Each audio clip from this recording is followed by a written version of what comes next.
All right, welcome. And today we're going to work on how it is that we get into our drive so that we can do our system analysis and mind mapping. So how do we get to our drive? First, we're going to click RNet Home. If you weren't sure how I got there,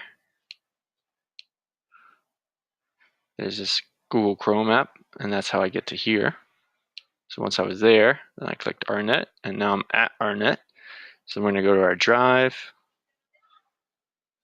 And if it doesn't show your name right here, see mine, Mr. McGee, awesome, then we have trouble.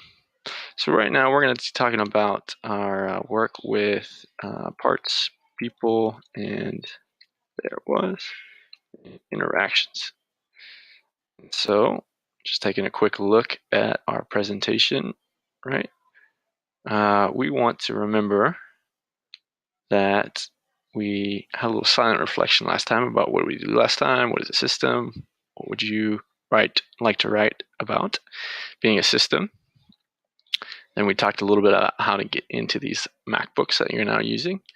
And then this was really key, right? We looked at what is the definition of a system, right? So the drawing on the left says this is a heap, not a system. And then the drawing on the right says this is a system. So one thing that if we stop and we just look at the two drawings and we say, what is different? Okay, well, what's different is that the one on the right is connected. Change definitely happens if you add or take away a part of this system, right? If you can take away something and nothing is affected, that means you really haven't come up with a good system, okay? Moving on, we're going to use MindMaster to create something that looks somewhat like this, and we're going to do it around these questions. What are the parts of the system? Who are the people connected to the system? How do the people in the system interact with each other and with the parts of the system? So for whatever you decide, your choice, you're picking a system and you're answering these questions, and then you're going to create something that looks generally like that. In another video, I explain how to create those. So I like to use the idea of candy, how to organize ideas. So if we look at this, there's a lot of candy, and you wanted to simplify the types of candy by creating a concept mind map, which is what you're doing today. How would you do it? And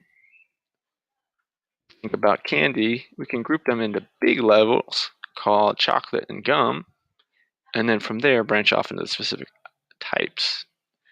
So then I show this example of health because it's a different example. It's not candy, but it grouped the biggest things like sleep, stress, exercise, and diet, and then everything that branches off of sleep relates to sleep, whereas everything that branches off diet relates to what you eat, which relates to diet, okay? So that's what we're going to be doing today, and it's important that you check out the other videos to see how to create this type of mind map.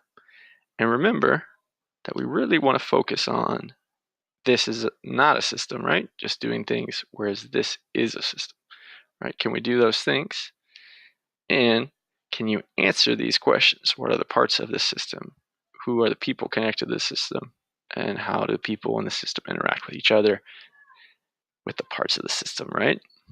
So whatever you choose, can you answer these questions? And hopefully you get to create something just as cool and amazing as this, but with more of this style, okay? Again, those are these questions that I want you to be working on, okay?